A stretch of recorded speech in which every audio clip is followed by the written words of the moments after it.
What's up, Panda Gang? Welcome to the second video in this series breaking down my 4-step easy deity strategy.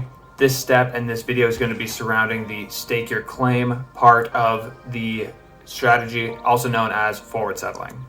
In the last episode, we discussed how to survive an early war. The Congo here was very aggressive, but we fended off their invasion, and now our military strength is quite even. The goal for this video, again, staking your claim on the map. So we're going to settle as close as we can to the Congo and then warden off as much of this map as we can for ourselves to settle.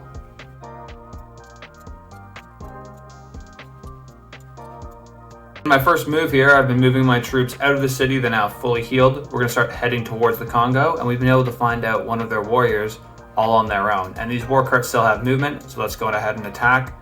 And looks like we can finish that warrior off. I'm going to go ahead and buy this builder here. I want them to fix up this farm over here. That'll be a huge food tile, even though we don't need too much more food production, just because we've got this settler coming out in 2 turns, and I'm going to want to improve these horses if possible, and there's all these other tiles up to the north as well. So we'll be able to use the builder for that, and we're researching pottery, and after pottery comes irrigation and the ability to put a plantation down on this silk tile here, and that'll be super crucial. As for moving our troops, we'll keep heading towards there. I think this is a safe spot for the war cart on this hill here. It's got full health, and it's going to be able to see a ton through this choke point. Now we see we found a slinger and also a spearman, which would be a little bit rough, just because war carts are a cavalry unit and spearmen are strong against them. I'm going to sit this archer up on the hill because next turn they'll be able to fire on both of these tiles here. This spearman, and if there's another one to the right, he'll be able to fire at both, and then the war cart can just hold steady there and not let any units get to the archer. That's a great setup. So it says that our war carts were both attacked, but you can barely tell.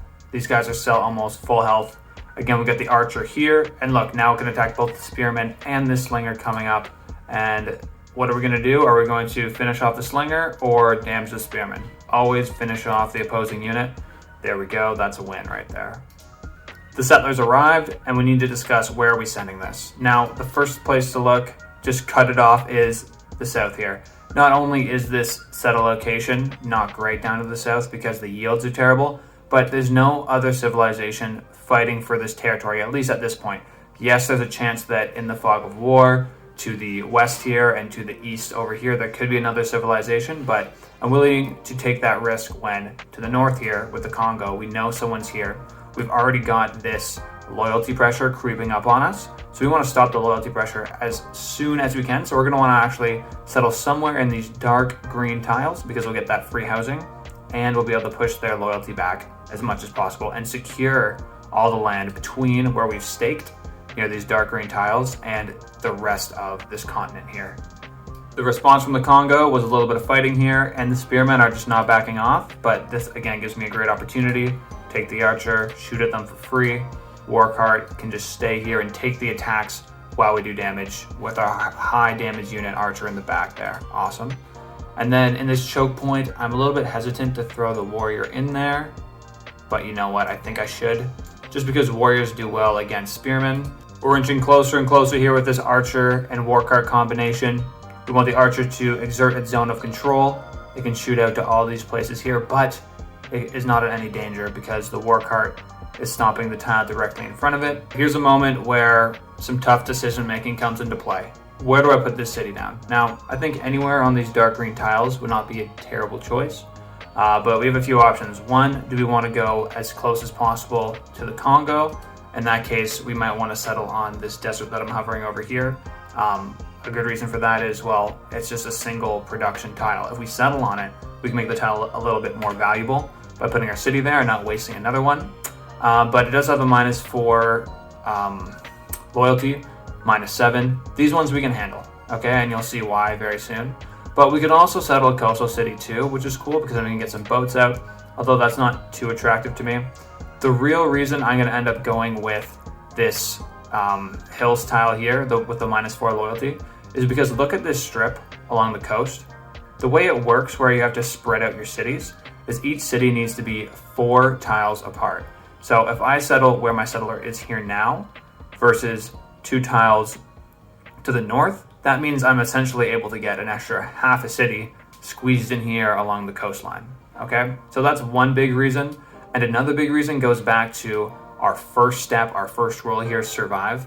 If I settle a little bit closer up in this mountain range, it gives me better ability to control the tiles to the east, where our archer and war cart have just gone through this choke point. This area is really tough to get through, so the more that I can control in this area, the safer I'm going to feel, no matter who's to the north, whether it's the Congo or it's Rome. I think they had like a 300 military strength. So I'm going to go ahead and settle on this hill style. Finally, our city is founded.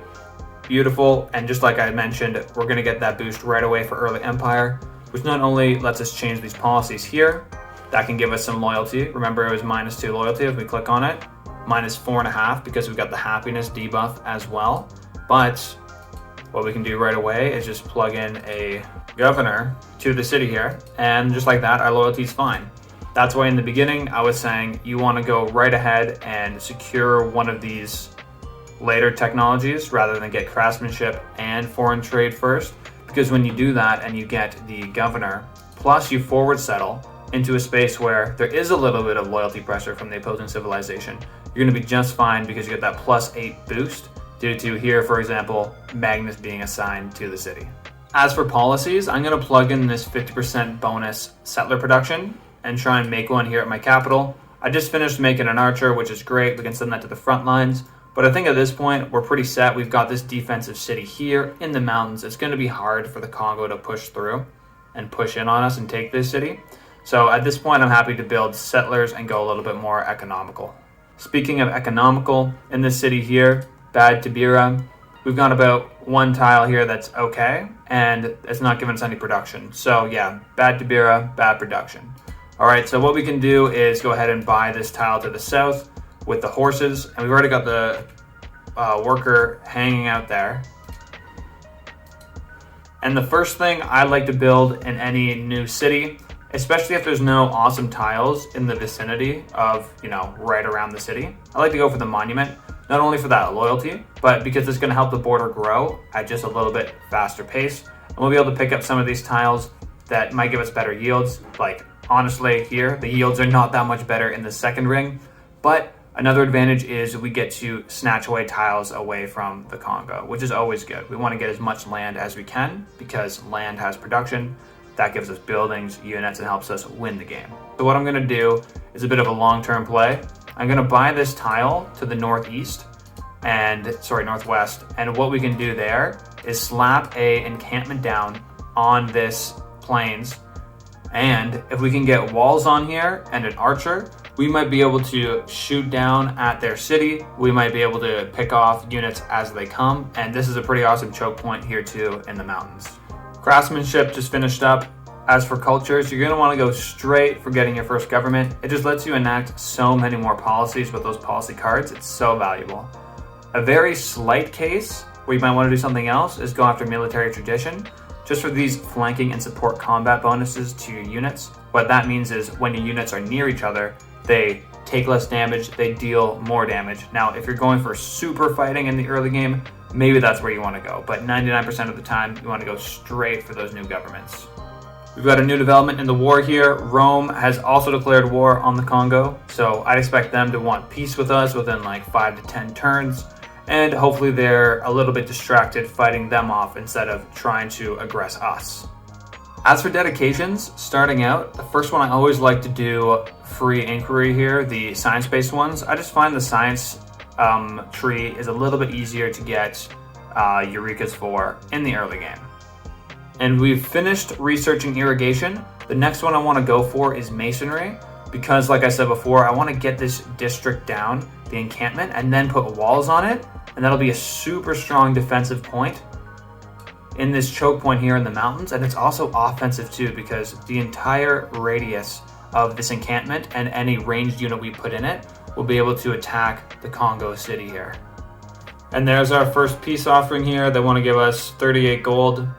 I'm going to refuse that. I think we can get more out of them. And not only that, I'm not having a bad time fighting them. We're getting experience for our units. I want to do a little scouting here just to the side of Bad Tabira because there is some open land. Now, the loyalty is not great around here, but if we can get one more city on the coast, that's a win. When you get luxury resources, try and trade them with the AI that you're not at war with. Let's see what this guy will offer me. 2 per turn and 119 right now. I'm taking that right away. That 119 gold this minute is going to help me out big time. I'll be able to buy a worker and improve some tiles, and that'll help me throughout the rest of the game. It looks like the Congo wants to give us some free kills, so I will go for that. Nice. I'm going to go ahead and try and speed up our science. At the same time, we're going to get a massive era score too from building this improvement, the ziggurats. Now, this is this civilization, Gilgamesh's special building. So I get +4 era score, which is huge. That's a quarter of the bar here. And that's going to add 2 science to this tile here. Now, yes, when it's not going to make the city any stronger because it's not giving us any production, 2 food is fine, but our science just went from 4.4 to 6.4, which is a massive increase.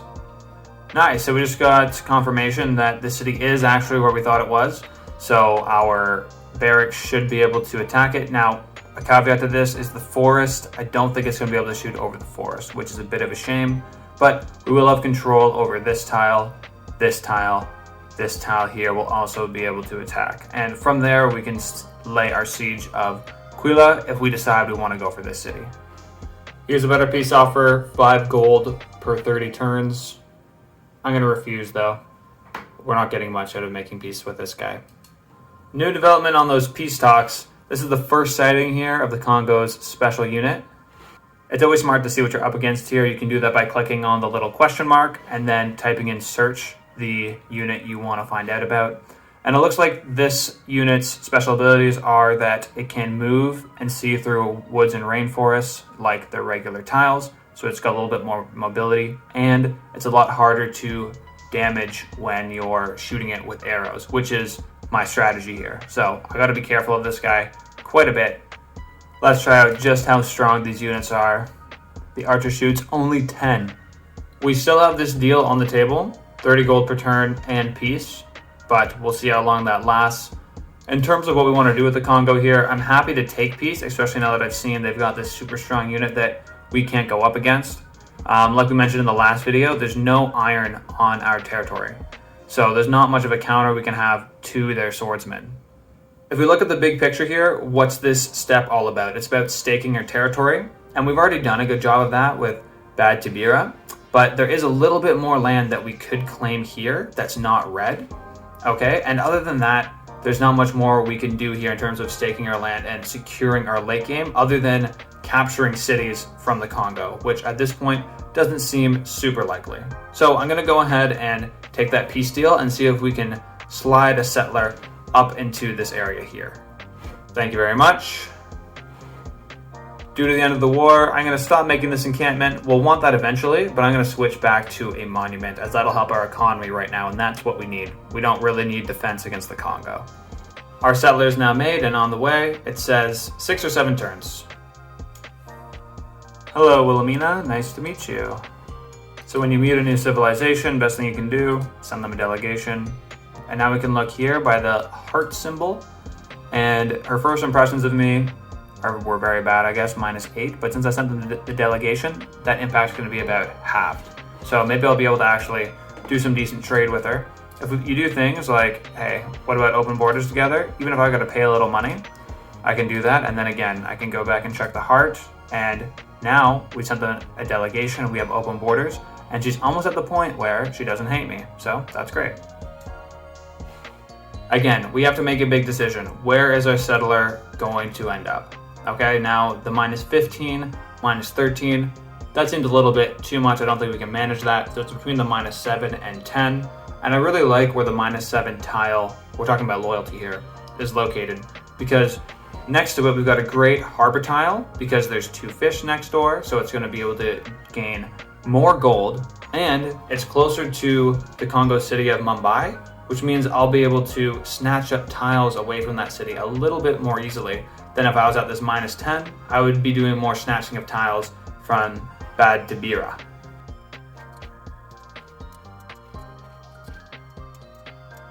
Now look in the top right here, Wilhelmina, she's got the little smiley face next to us.